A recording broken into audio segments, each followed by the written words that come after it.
தெருமுனையில் என்றுமில்லாத அளவுக்கு ஏகமாய் கூட்டம்.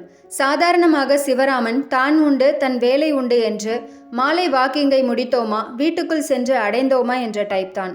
ஆனால் கூட்டத்திலிருந்து வந்த சத்தமும் மக்களின் பரபரப்பும் அவரை சலனமடைய செய்தன. 7:30 மணிக்கு தான் டிவி சீரியல். அதுவரை என்ன செய்ய? கொஞ்ச நேரம் வேடிக்கை பார்த்துவிட்டு வந்தால் என்ன?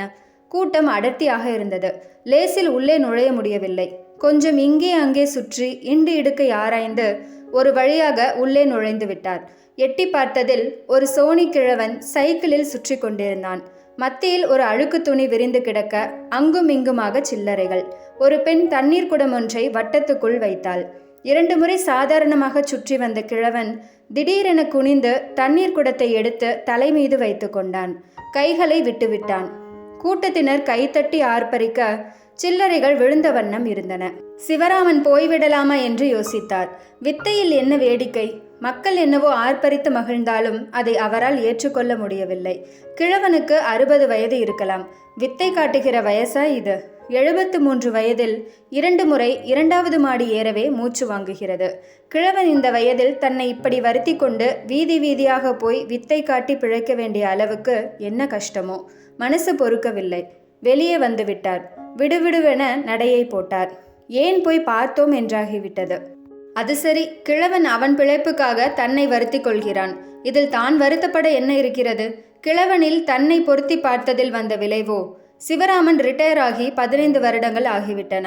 ரிட்டையர் ஆன போது ப்ராவிடென்ட் ஃபண்ட் பணம் தான் கிடைத்தது. பென்ஷன் இல்லை. கிராஜுவிட்டி எல்லாம் சேர்த்து மொத்தமாக 1,28,000 கொடுத்தார்கள். நல்ல வேலையாக ரிட்டையர் ஆவதற்கு முன்பே 3 பெண்களுக்கும் திருமணம் செய்துவிட்டார். அடித்து பிடித்து 80,000-ல் 600 சதுர அடியில் 2வது மாடியில் தண்ணீருக்கு ஆளாய் பறக்கும் மேற்கு மாம்பழத்தில் பிளாட் தான் வாங்க முடிந்தது. அதை ஆத்மா பெயரில் வாங்கியது எவ்வளவு பிசகு என்பதை பிறகுதான் உணர முடிந்தது. ஆத்மா ஒரே மகன். இன்னமும் நிலையான வேலை இல்லை. 40 வயதிலும் கம்பெனிக்கு கம்பெனி மாறிக்கொண்டிருக்கிறான். பையன் துரதிர்ஷ்டம் என்றால் வாய்த்த மருமகள் அதிர்ஷ்டம். சாந்தியின் சப்போர்ட் மட்டும் இல்லை என்றால் இந்நேரம் இந்த கிழவன் மாதிரி வீதிக்கு வந்திருப்பாரோ என்னவோ. பிஎஃப் பணத்தின் மிச்சத்திலிருந்து சில ஆயிரங்களுக்கு தன் 3 பெண்களுக்கும் கிரைண்டர், பீரோ மாதிரி சிலவற்றை வாங்கி கொடுத்தார். அது ஆத்மாவுக்கு பிடிக்கவில்லை. கொஞ்சம் கொஞ்சமாக உரசல்கள் அதிகமாகி ஒரு வழியாக இருவருக்கும் பேச்சுவார்த்தை நின்றே போனது. அதன் பிறகு எல்லாமே சாந்தி மூலமாகத்தான். ரிட்டையர் ஆனதில் மிச்சமிருந்த 20,000 ரூபாய்க்கும் பிறகு கேடு வந்தது. சாந்தியின் 2வது பிரசவத்தில் ஏகப்பட்ட சிக்கல். என்ன ஏது என்றே புரியாமலே தொடர்ச்சியாய் சில ஆபரேஷன்கள். சாந்தியை வீட்டுக்கு அழைத்து வர தன்னிடம் உள்ள பணத்தை கொடுத்தால் ஒழிய வேறு வழியில்லை என்ற நிலைமை. கொடுத்து விட்டார். ஆத்மா வீரப்பாக 6 மாதத்தில் திருப்பி கொடுத்து விடுவதாக சொன்னான். தண்ணீரில் தான் எழுதி வைக்க வேண்டும். ஆயிற்று 3 வருடங்கள். சிவராமன் கையில் சுத்தமாக சல்லி காசு இல்லை. புகையிலைக்கும் புளிப்பு மிட்டாய்க்கும் சாந்தி மூலமாக கேட்டு பெற வேண்டியிருக்கிறது. சாந்தி அவ்வப்போது கொஞ்சம் அதிகமாகவே கொடுத்தாலும் ஆத்மா கணக்கு எழுதுகிறேன் பேர்வழி என்று நோகடிப்பான். ஒரு முறை பேரன் ராகவ் 3 சக்கர சைக்கிள் வேண்டுமென்று தாத்தாவை நச்சரிக்க, அப்பாவிடமிருந்து என் பணம் வரும், அதில் வாங்கி தருகிறேன் என்று சாந்தி மூலமாக சொன்னதற்கு, ராகவுக்கு எப்போது சைக்கிள் வாங்கி தர வேண்டும் என்று எனக்கு தெரியும், அப்பாவை வம்பு செய்யாமல் சும்மா இருக்க சொல் என்று அவன் கத்த, என் பணம் உன் பணம் என்று வீடே ரகலையானது. சிவராமன் செல்லா காசாய் போய்விட்டார்.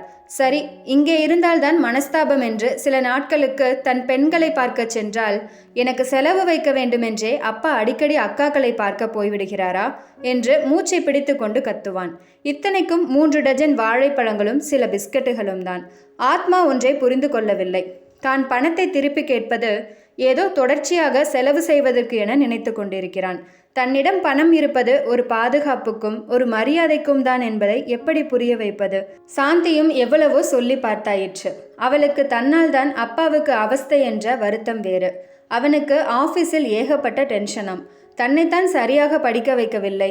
நல்ல வேலையில் சேர்த்து விடவில்லை. தன் அக்காக்களை கவனித்து கொண்ட மாதிரி தன்னை கவனிக்கவில்லை. இனி மேற்கொண்டாவது தனக்கு மன கஷ்டங்களை கொடுக்காமல் சும்மா இருக்க சொல் என்று போன வாரம் சாந்தி மூலமாக சொல்லிவிட்டான். பாவம் அந்த பெண். ஸ்விட்ச் போட்ட மாதிரி அழுகிறது. எங்கே இந்த பிரச்சனையால் மீண்டும் ஏதாவது அவள் உடம்புக்கு வந்துவிடக்கூடாதே என்று முற்றுப்புள்ளி வைத்து விட்டார். செல்லா காசாய் சொச்ச காலத்தை தள்ள வேண்டும் என்பது தலையெழுத்து என்பதை மனதளவில் ஏற்றுக்கொண்டு விட்டார். எல்லாவற்றுக்கும் மரணம்தான் சரியான தீர்வு. ஆனால் அது வரமாட்டேன் என்கிறதே. வாசலில் இருந்த வாட்ச்மேன் சாந்தி வெளியே போயிருப்பதாக சொன்னான். சாவி வாங்கி கொண்டு தானே கதவை திறந்து தனியாக வீட்டில் இருக்க அலுப்பாக இருந்தது. நேரம்தான் இருக்கிறதே, அந்த கிழவனை மீண்டும் ஒரு முறை போய் பார்த்துவிட்டு வந்தால் என்ன? சைக்கிள் கூத்தும் இந்நேரம் முடிந்திருக்கும். எதிர்பார்த்த மாதிரியே கிழவன் சில்லறை காசுகளை பொறுக்கி கொண்டிருந்தான். சைக்கிள் ஓரமாக சாத்தப்பட்டிருந்தது.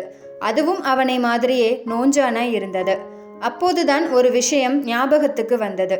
எல்லோரும் சில்லறை போட்டார்களே, தான் ஒன்றுமே அவனுக்கு கொடுக்கவில்லையே. வேடிக்கை மட்டும் பார்த்துவிட்டு ஒன்றும் கொடுக்காமல் போவது பிசகல்லவா? சட்டை பையை துழாவினார். ஒரே ஒரு 50 ரூபாய் நோட்டு இருந்தது. தனக்கு பாதுகாப்பும் மரியாதையும் தான் பிரச்சனை என்றால் இவனுக்கு சோறு கிடைப்பதே பெரிய பிரச்சனை. ஏதோ ஒரு வேகத்தில் 50 ரூபாயை அவன் அழுக்கு துணியில் போட்டார்.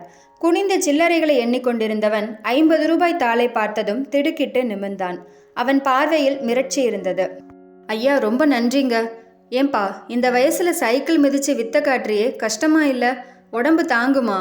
என்னங்க செய்யறது? 3 பசங்க இருக்காங்க, இருந்தும் சரியில்லை. ஒரே ஒரு பொட்டை புள்ள இருக்குது, அதுவும் சீக்காளியா போக சொல்ல அவ வீட்டுக்காரன் விட்டுட்டு போயிட்டான். கொஞ்ச நாள் பிச்சை எடுத்து பார்த்தேன், ரொம்ப அவமானமா இருந்துச்சு. சரி, எனக்கு தெரிஞ்சது இது ஒன்று தான்.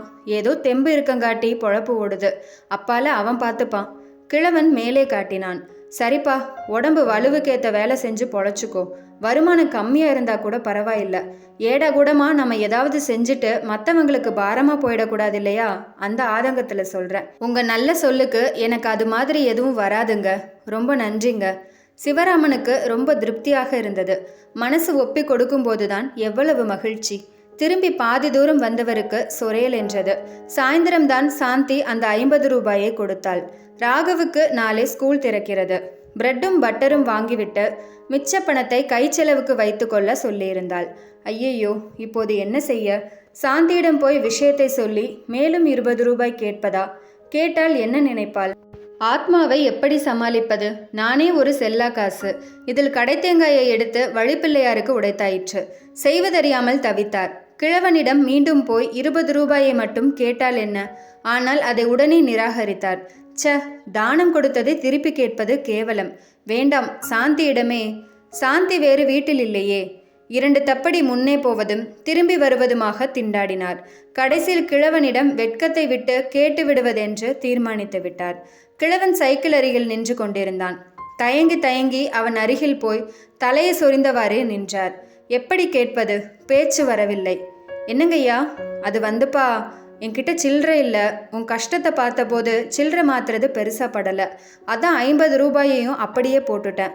அப்புறம்தான் என் மண்டைக்கு உரைச்சது. 20 ரூபாய்க்கு இப்போ உடனடியாக செலவு இருக்கு. அதனால் நீ 30 ரூபாய் எடுத்துண்டு. என்னங்க சாமி, என்னென்னவோ பேசிக்கிட்டு? உங்களோட பெரிய மனசே போதுங்க. இந்தாங்க 20 ரூபா. கிழவன் கொடுத்த அந்த 20 ரூபாயை லட்ச ரூபாய் மாதிரி பத்திரமாக பாக்கெட்டுக்குள் வைத்துக்கொண்டு மிகுந்த தளர்வோடு திரும்பினார். என்ன முட்டாள்தனம்! செல்லா காசுக்கு தான தர்மம் ஒரு கேடா? கொஞ்ச தூரம் கூட தாண்டி இருக்க மாட்டார். பின்னாலிருந்து அவர் தோலை யாரோ தொட்டார்கள். திரும்பியதில் கிழவன் சைக்கிளோடு நின்று கொண்டிருந்தான். ஐயா, மன்னிச்சுக்கணும். என் பேச்சுக்கு கோவிச்சுக்க கூடாது. எனக்குள்ள எவ்வளவு துக்கம் இருக்குதுன்னு நீங்கள் எப்படி உணர்ந்தீங்களோ அந்த மாதிரி உங்களுக்குள்ளேயும் ஏதோ நோவு இருக்குதுன்னு எனக்கு தோணுதுங்க ஐயா. என்னோட கஷ்டத்தை விட்டு தள்ளுங்க. அது என்னோட விதி. என் கூடவே பிறந்தது. அதை நான் தான் கவனிக்கணும். உங்களை கஷ்டப்படுத்துறது ரொம்ப பாவங்க. அதனால் தயவு செஞ்சு தப்பாக எடுத்துக்காம இந்த 30 ரூபாயையும் வாங்கிக்குங்க. உங்களை காட்டியும் எனக்கு கொஞ்சம் வலு இருக்குது. உங்கள் நல்ல மனசுக்கு நீங்கள் சுகமாக இருந்தால் அது போதுங்க. இந்தாங்க. சட்டை பையில் 3 10 ரூபாய் தாள்களை திணித்துவிட்டு சைக்கிளை மிதித்து போய்விட்டான் கிழவன்.